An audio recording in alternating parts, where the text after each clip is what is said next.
যদি তোমার সত্যি কোনো ক্ষমতা থাকে তাহলে আমাদের বন্দী করে দেখাও। জিনদের এই ঔদ্ধত্যপূর্ণ কথা শুনে হযরত সুলাইমান আলাইহিস সালাম তার এক অলৌকিক নিদর্শন প্রকাশ করলেন। তিনি তাদের দিকে তাকাতেই হঠাৎ প্রবল ঝড় শুরু হলো। মেঘ গর্জে উঠল, ভূমি ফেটে বড় বড় লোহার শিকল বের হয়ে এলো, আর মুহূর্তে একটি জিনকে পাকড়াও করে শক্তভাবে বেঁধে ফেলল। সে 1 ইঞ্চি তো নড়তে পারছিল না। এই দৃশ্য দেখে বাকি সব জিন ভয়ে কাঁপতে কাঁপতে তার পায়ের কাছে এসে পড়ে গেল এবং কাতর কণ্ঠে বলল, দয়া করুন, কে আপনি? তিনি বললেন, আমি দাউদের পুত্র, আল্লাহর প্রেরিত রাসূল হযরত সুলাইমান আলাইহিস সালাম।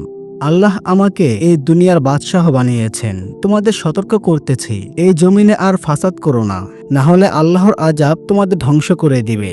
এই সতর্কতার পর সমস্ত জিনেরা আল্লাহর প্রতি ঈমান আনল এবং হযরত সুলাইমান আলাইহিস সালামকে নবী হিসেবে মেনে নিল এবং প্রতিজ্ঞা করল তারা আর কারো উপর জুলুম করবে না এবং পৃথিবীতে আর কোনো ফিতনা সৃষ্টি করবে না। এরপর থেকে জিনেরাও তার শাসনের অধীনে চলে আসে।